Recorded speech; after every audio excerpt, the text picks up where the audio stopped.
Kia ora whānau，大家好，欢迎回到一周的视频工作室。那这期视频呢，我们先不讲内容，我想给大家先介绍几个单词。第一个单词叫 Mong， 它的意思是山川。第二个单词叫 Awa， 这个单词的意思是河流。第三个单词叫 Moana， 和电影 Moana 是一样的。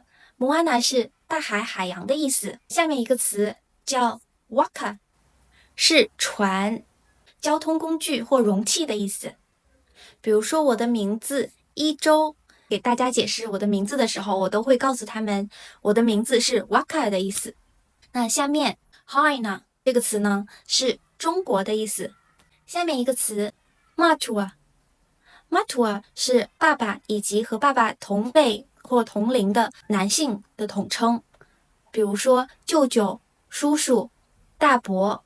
下一个单词叫 Faya 的意思是妈妈或者与妈妈同年龄或同辈的姑姑、姨姨或者是婶婶。下面一个单词叫 Inoa 这个词是名字的意思。